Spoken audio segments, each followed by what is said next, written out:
안녕하세요. 오늘도 사연살롱을 찾아주셔서 감사합니다. 결혼을 앞두고 고민에 빠진 30대 여성이에요. 결혼을 해도 고민, 안 해도 고민이라고 하잖아요. 요즘 저도 그런 딜레마에 빠져 있어요.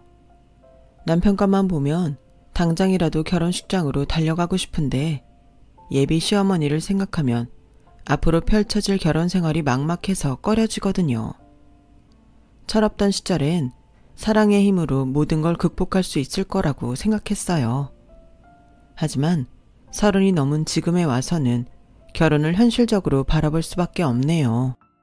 그렇다 보니 신경 쓰이는 게 한두 가지가 아니더라고요. 하다 예비 시댁에서 저희 엄마 학벌까지 걸고 넘어지니 정말 미치겠더라고요. 저는 이남 1녀 중 막내예요. 막내도 그냥 막내가 아니라 늦둥이 막내딸이죠. 저희 엄마가 40이 훌쩍 넘은 나이에 저를 낳으셨거든요. 그래서 큰오빠와는 20살 차이가 나고 작은 오빠와는 17살 차이가 나요. 나이 차이가 많이 나다 보니 큰오빠랑 밖에 나가면 다들 제가 오빠 딸인 줄 알아요. 그런데 솔직히 그 말이 싫지 않았어요. 젊고 키 크고 잘생긴 오빠가 자랑스러웠거든요. 그래서 진짜 친한 친구 한두 명이 아니고서는 다들 큰오빠가 제 아빠인 줄 알아요. 저희 아빠는 제가 3살이 되던 무렵 사고로 세상을 떠나셨어요. 그래서 저는 아빠 정을 못 받고 자랐는데 큰오빠가 그 자리를 대신 채워주었죠. 작은 오빠도 큰오빠 못지않게 저를 챙겨주었고요. 오빠들이 부모님을 대신해 제 똥기저귀도 갈아주고 씻기고 재우는 것까지 도맡아 했어요. 오빠 둘이서 저를 업어 키웠다고 해도 과언이 아닐 정도였죠. 오빠들이 부모님을 대신해 제 육아를 맡았던 데는 그럴 만한 이유가 있었어요. 저희 부모님이 길거리 노점을 시작으로 오랜 시간 만두집을 하셨는데 만두피부터 만두속까지 부모님이 직접 다 만들어야 해서 집안일에 신경 쓸 여력이 없었거든요.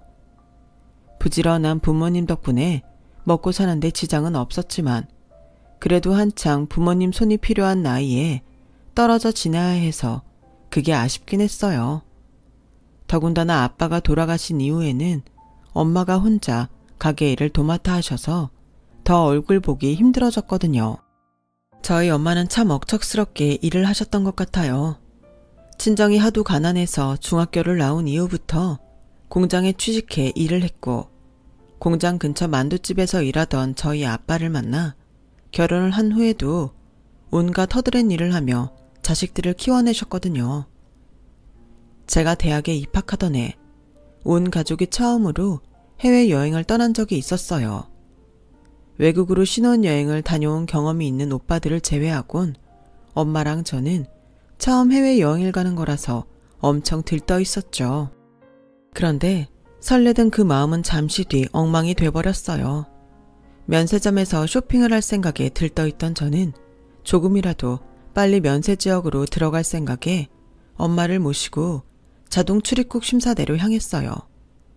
여권 스캔을 하고 지문 인식을 마친 저는 금방 면세구역으로 나갔는데 바로 제 옆줄에 있던 엄마가 나오지 않는 거였어요. 그때 한 무리의 아주머니들이 자동 출입국 심사대를 빠져나오면서 그러더라고요. 내 옆에 있던 아줌마 봤어? 지문이 다 달아서 지문 인식이 안 된대. 글쎄 얼마나 일을 많이 했으면 지문이 다 달았나 몰라? 10손가락을 다 찍었는데도 지문이 하나도 없더라고. 세상에 자식들은 뭐하고 지 엄마를 그렇게 고생을 시켰대? 순간 망치로 머리를 맞은 것처럼 띵했어요. 아줌마들이 얘기하는 사람이 바로 저희 엄마라는 걸 알 수 있었으니까요. 이미 면세구역으로 빠져나온 저는 다시 되돌아갈 수가 없어 자동문 앞에서 발만 동동 구르며 기다릴 수밖에 없었어요. 그렇게 몇십 분이 지난 뒤 엄마가 문 밖으로 나왔어요. 귀까지 빨갛게 달아올라서는 안전요원한테 몇 번이나 고개를 숙여 고맙다는 인사를 하시더군요. 그런 엄마를 보자 눈물이 왈칵 쏟아져서 엄마를 끌어안고 펑펑 울었어요. 그 와중에도 엄마는 자식들 걱정을 하셨어요. 네 오빠들이랑 올케들한테는 비밀로 해. 괜히 애들 마음에 상처 입을라. 엄마, 미안해. 그런 소리 할 거 없어. 내 나이 엄마들 중에 지문 없는 사람이 한둘이겠니? 내 새끼들 고생 안 시키고 먹이고 입힐 수만 있다면 그깟 지문이 무슨 대수야. 울지 마. 좋은 날 울긴 왜 울어? 엄마는 애써 담담한 척을 하셨지만 엄마 눈가도 붉게 물들어 있었어요. 뒤늦게 면세구역에서 만난 오빠들이랑 올케들한테는 그날 일에 대해 아무 말도 하지 않았어요. 그때부터였던 것 같아요. 엄마에 대한 애틋한 마음이 생긴 거는요. 세상의 부모들이 다 자기 자식을 위해 희생을 하며 살아가겠지만 그걸 당연하게 받아들여서는 안 된다는 것도 깨닫게 되었죠. 그래서 대학에 들어가 처음 받은 아르바이트비로 엄마 화장품과 핸드크림을 사서 드렸어요. 엄마 얼굴에 진 한 주름이 마치 저 때문에 생긴 것만 같아서 미안했거든요. 그 주름을 화장품 따위로 다 펴드릴 수는 없겠지만 그렇게라도 사죄하고 싶었어요. 생각해보면 저는 참 철없는 딸이었던 것 같아요.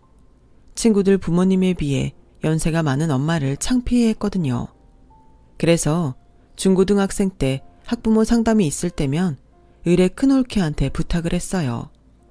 다행히 저희 큰올케가 사람이 좋아서 매번 제 부탁을 들어주었죠. 심지어 큰오빠랑 큰올케는 연애하던 시절에도 저를 데리고 데이트를 할 정도로 저를 딸처럼 생각했어요. 오빠야 저랑 피부치니까 그럴 수 있다고 해도 어린 시누이를 데리고 데이트를 하는 걸 받아줄 사람이 몇이나 되겠어요. 큰올케가 대인배라 가능했던 거죠. 홀어머니를 모시고 있는 집에 맏며느리로 들어와 몸도 마음도 고생이 많았을 텐데도 큰올케는 제 엄마 노릇까지 톡톡히 해주었어요. 2차 성징 후 신체 변화로 인해 속옷을 사야 했을 때도 큰올케가 직접 저를 데리고 속옷 가게에 가서 제게 맞는 사이즈로 속옷을 골라주었고 처음 생리를 시작했을 때도 직접 생리용품 사는 법도 가르쳐 주었을 정도로요. 그래서 그런가 저희 집은 다른 집들과 달리 올케와 시누이 사이가 꽤 돈독한 편이에요. 올케와 시누이 간의 갈등은 남의 집 얘기일 뿐이죠. 나이 차이가 많이 나다 보니 애초에 싸움 자체가 안 되거든요. 심지어 큰올케는 저희 엄마보다 더 제게 잔소리를 많이 해요. 아가씨, 적금 안 들었지? 월급 받는 족족 쓰지 말고 돈 모으라고 했잖아. 젊을 때 벌어놔야지 나중에 후회 안 한다고. 세상에, 이게 뭐야? 얼굴에 웬 잡티가 이렇게 많아? 아가씨, 밖에 나갈 땐 선크림 바르라고 했지? 젊을 땐 몰라도 40, 50 돼봐. 팍싹 늙는다니까? 언니, 저 어린애 아니에요. 언제까지 잔소리 할 거예요? 아가씨, 다른 사람들한테는 몰라도 내 눈에는 아가씨가 여전히 코 올리게 어린애로 보이니까 반항할 생각 말고 선크림이나 발라. 그런데 이상하죠? 30이 넘은 시누이를 딸처럼 생각하는 큰올케가 싫지 않으니 말이에요. 큰올케의 잔소리에 저에 대한 애정이 묻어있어서 그런가 봐요. 사실 제가 결혼을 서두르게 된 것도 큰올케의 한마디 때문이었어요. 아가씨, 어머님 연세도 있으신데 슬슬 결혼 생각해야 되지 않을까? 혼자 남을 막내딸 생각에 어머님이 고민이 많으시거든. 내가 결혼정보회사에 등록해 줄 테니까 선 좀 보자. 응? 됐어요. 난 그렇게 만난 사람이랑 결혼하기 싫다고요. 전 연애 결혼할 거예요. 혹시 만나는 사람 있어? 말해봐. 그런 거면 내가 밀어줄게. 사실 그때 얘랑이랑 1년 남짓 사귀던 중이었어요. 하지만 결혼을 전제로 만난 것도 아니고 얘랑이 저보다 2살이 어려서 아직 직장 생활을 한 지도 얼마 안 된 터라 결혼은 시기상조 같았어요. 하지만 큰올케의 결혼 닥달이 날이 갈수록 심해져서 언제까지고 저 혼자 감당할 수만은 없었어요. 그래서 얘랑한테 결혼 얘기를 꺼냈더니 기다렸다는 듯이 그러더라고요. 잘 됐네. 안 그래도 우리 집에서 결혼 서두르는 분위기거든. 일찍 결혼해야 자리 잡기도 쉽다고 엄마가 어찌나 성하신지 몰라. 쇳불도 당김에 빼랬다고 당장 이번 주말에 우리 집에 갈래? 우리 부모님도 자기 보면 좋아하실 거야. 혹시나 하는 마음에서 했던 말이었는데 생각지도 못하게 급물살을 타고 결혼 준비를 하게 되자 어안이 벙벙했어요. 일이 너무 쉽게 진행돼서 오히려 겁이 났거든요. 그 주 주말 예랑을 따라 예비시댁에 방문했더니 예랑 말대로 다들 저를 반겨주시더라고요. 예비시댁은 서울 외곽에 위치한 타운하우스였는데 전망도 좋고 2층 집 전체를 사용하는 거라서 집이 엄청 컸어요. 가구며 인테리어 제품들이 꽤 고가인 걸로 봐서는 재력이 있는 집 같았어요. 아니나 다를까 아버님이 대기업 간부시더라고요. 예비 시부모님은 서울대 동문으로 예랑의 형제들 역시 다들 서울대 출신이었어요. 며느리들도 마찬가지였고요. 3남 중 막내인 예랑만 일반 대학 출신이라 집안에선 돌연변이로 취급받고 있었죠. 우리 집에선 우리 막내가 골칫덩이였어요. 애가 머리는 좋은데 지 형들만큼 노력을 안 해서 대학도 고작 그런 데를 갔으니 말이에요. 난 부끄러워서 동기들 앞에서 우리 막내 대학 얘기를 꺼내지도 못했다니까. 지원 씨는 이대 나왔다고 그랬죠? 아, 부모님은 어느 대 출신인가요? 식사를 마치고 차를 마시는데 예비 시어머니께서 대뜸 저희 부모님 학벌을 물으셨어요. 생각지도 못한 질문에 머뭇거리고 있었더니 예랑이 대신 대답을 해주었죠. 엄마, 그게 뭐가 중요해? 우리 부모님 나이대에는 대학 안 다닌 분들이 더 많은 건 몰라? 내가 장모님이랑 결혼할 것도 아닌데 왜 장모님 학벌을 물어? 자기야, 대답할 거 없어. 그때는 그렇게 예랑 덕분에 잘 넘어가는가 싶었는데 이후로도 어머님은 은근슬쩍 저희 부모님 학벌을 묻곤 하셨어요. 차일피일 대답을 피하다가 안 되겠다 싶어서 솔직히 말씀드렸어요. 학벌을 속일까도 생각했지만 나중에 거짓말이 들통나면 더 피곤해질 것 같아서요. 아버지는 지방에서 고등학교를 다니셨고 어머님은 고등학교 입학을 앞두고 학업을 그만두고 직장에 다니셨어요. 그랬더니 어머님 얼굴색이 확 변하더라고요. 그제야 괜한 말을 했다 싶었죠.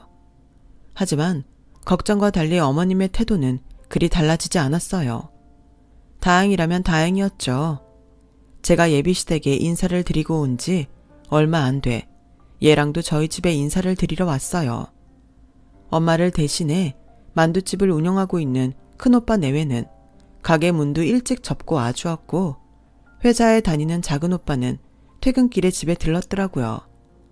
집에서 살림을 하는 둘째 올케는 일찌감치 저희 집에 건너와 음식 준비를 했고요. 저랑 나이 차이가 얼마 안 나는 조카들도 고모부 얼굴을 보겠다고 다들 달려온 통에 좁은 집이 아주 인산인해를 이루었죠. 북적북적한 집에서 동물원 원숭이처럼 온 집안 식구들의 시선을 받게 된 예랑은 약간 주눅이 든 것 같더니 금세 적응을 해서는 저희 오빠들이랑 편하게 술자리까지 하게 되었어요. 큰오빠는 예랑이 넉살도 좋고 성격이 유해서 마음에 든다며 좋아하더군요. 사실 제가 예랑을 좋아하게 된 이유도 바로 이 성격 때문이었어요. 어느 자리에 끼어도 사람들과 금세 친해지고 분위기를 띄우는 재주가 있거든요. 물론 사소한 실수가 잦은 게 흠이긴 했지만 워낙 귀염성이 있는 사람이라 그 정도는 문제가 되지 않았어요. 엄마도 성격 좋은 사윗감이 마음에 드셨는지 연신 예랑의 손을 쓰다듬어 주시며 흡족해 하시더라고요. 자기 집에서는 늘 혼자 처지는 학벌 때문에 기죽어 있던 예랑은 저희 집에서는 다들 자기를 좋아해 주니까 그렇게 좋았나 봐요.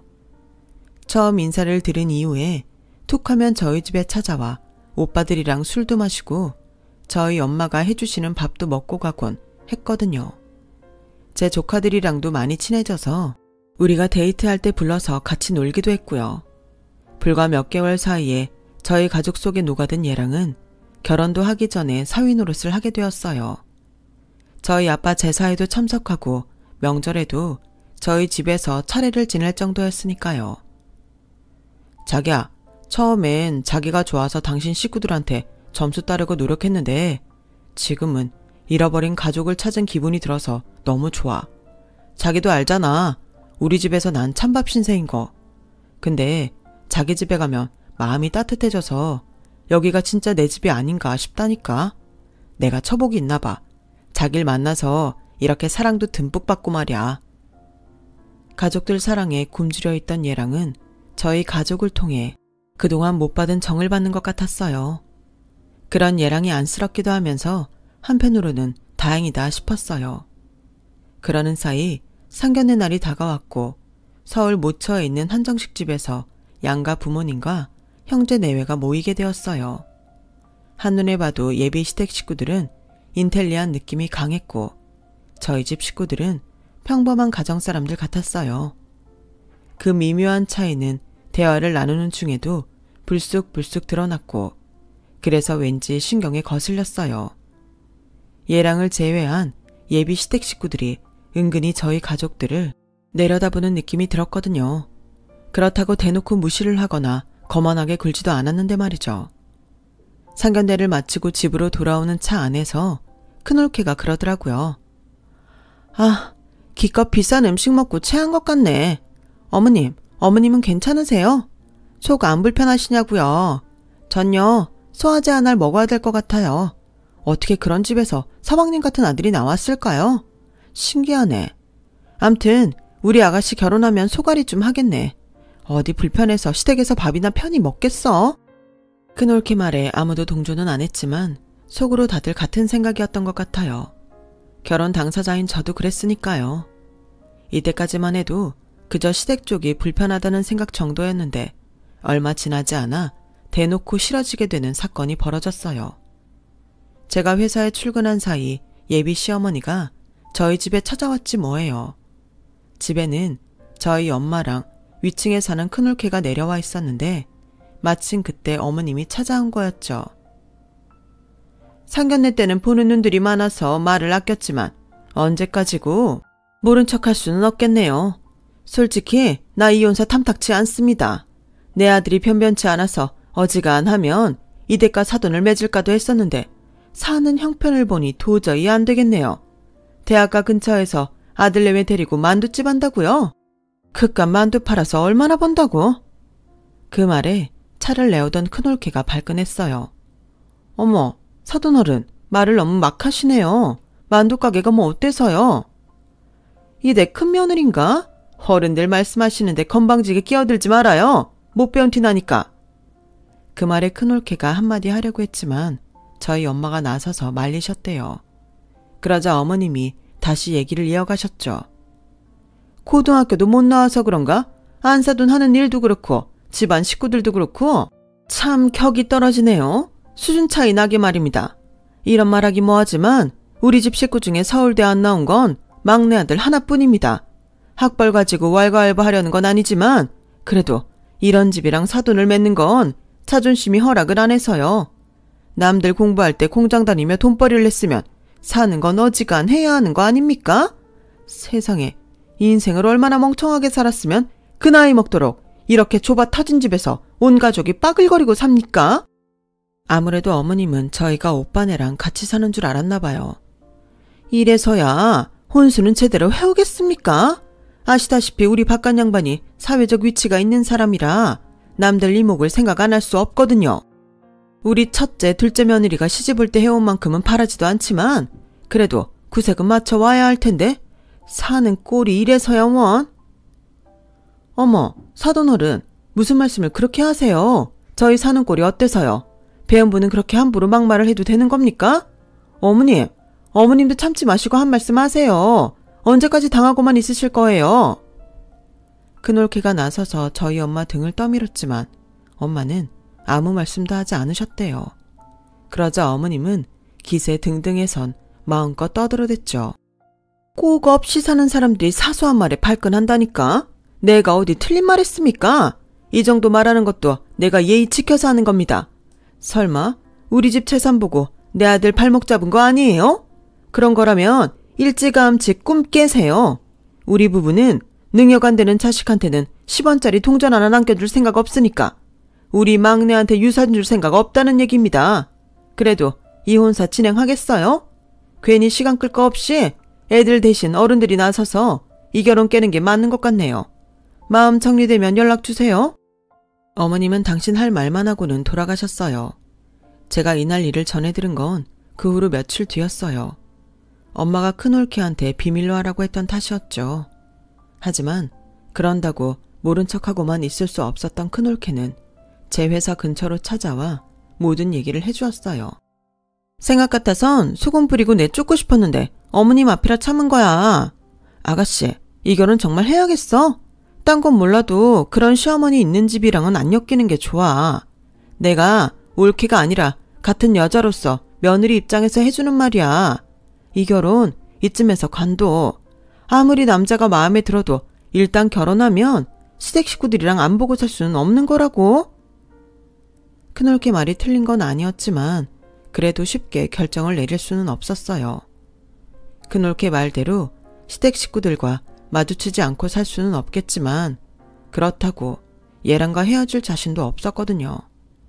저뿐만 아니라 내 가족을 그렇게 사랑해주는 사람은 얘랑 외에는 없을 것 같았으니까요. 게다가 제 가족들한테 사랑을 받으며 행복해하던 얘랑 모습이 자꾸 아른거려서 자꾸 미련이 남았어요. 그렇게 일주일가량 혼자 끙끙거리고 있다가 결심을 하게 됐어요. 끝날 때 끝나더라도 솔직히 털어놓고 상황을 수습하고 싶었거든요. 퇴근 시간에 맞춰서 얘랑과 만난 저는 예비 시어머니가 저희 집에 찾아왔던 일을 다 털어놓았어요. 얘기를 듣는 내내 얘랑의 얼굴은 울그락불그락 변해갔어요. 자기 엄마가 한 행동이 너무 낯뜨겁고 창피했던 모양이에요. 얘랑은 자기를 믿고 며칠만 기다려달라고 했고 저는 그러겠다고 했어요. 그 며칠 사이에 대단한 수가 생기지는 않을 거라고 그렇게 생각했지만 그래도 하는 데까지는 해보자 싶었죠. 그런데 일주일이 다 되어가도록 얘랑도 예비 시댁에서도 아무 말이 없는 거예요. 괜히 이번 일로 예비 시댁에 분란만 일으킨 게 아닌가 걱정이 되던 그때 큰올케한테 전화가 왔더라고요. 아가씨 큰일 났어. 지금 당장 가게로 와. 아가씨 예비 시어머니가 또 왔어. 전화를 끊자마자 대충 겉옷을 걸쳐입고는 엄마 만두가게로 달려나갔어요. 이번엔 또 무슨 짓을 벌일지 걱정이 돼서 손가락이 벌벌 떨리더라고요. 그런데 막상 가보니 제가 예상했던 것과는 전혀 다른 양상이 벌어져 있더라고요. 예비 시어머니가 저희 엄마 앞에 앉아서는 고개를 푹 숙인 채 눈물을 뚝뚝 흘리고 있었거든요. 저희 엄마 옆에는 언제 왔는지 얘랑이 앉아 있었고요. 뒤늦게 저를 발견한 큰올케는 제게 다가와 툭 치며 말했어요. 아가씨, 남편감 하나는 제대로 골랐다. 나 이 결혼 찬성이야. 도대체 무슨 일이 일어났던 건지 어안이 벙벙하던 그때 저희 엄마가 조용히 말씀을 하셨어요. 안사돈, 우리는 무슨 일이 있어도 이 결혼 진행할 겁니다. 내 딸 문제만은 아닙니다. 사부인 아들 형진이 이제 제 아들 같아서 못 놔주겠어요. 처음 우리 집에 왔을 때부터 저한테 장모님이 아니라 어머니라고 부르길래 그저 넉살이 좋은 아이인가 했는데 자라온 얘기를 들으니 그 이유를 알겠더군요. 10손가락 깨물어 안 아픈 손가락이 없다는데 형진이한테 왜 그러셨습니까? 그깟 대학이 뭐라고 자식 가슴에 못을 박았냐고요. 잘난 형제한테 치여서 부모 관심 못 받고 자란 형진이가 저는 그렇게 애처로울 수가 없어요. 그래서 내가 품자 생각했습니다. 사위도 자식인데 못할 게 뭐 있겠습니까? 그러니 사부인은 이제 잘난 아들만 품고 사세요. 형진이는 나랑 우리 가족이 품고 살 테니까. 그리고 그쪽 집 재산에 침 흘릴 만큼 우리가 없이 살지는 않습니다. 지금 이 건물도 그렇고 우리가 사는 빌라도 그렇고 다 내가 벌어서 산 겁니다. 요즘 애들 말로 주님 아래 건물주라던데 내가 바로 그 건물주거든요. 모르긴 해도 사돈댁 재산보다는 내가 가진 돈이 더 많을 겁니다. 그러니까 내 앞에서 있는 척 그만하세요.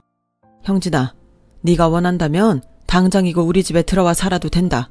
엄마가 아침 저녁으로 너 좋아하는 반찬 만들어줄 테니까 집밥 두둑이 먹고 회사 다녀. 엄마는 내 새끼가 굶고 다니는 건 절대로 못 보니까. 얘랑은 자기 엄마를 앞에 두고 저희 엄마 품에 안겨 펑펑 울었어요. 그리고 며칠 뒤 얘랑은 캐리어에 짐을 싸들고 저희 집으로 들어왔어요.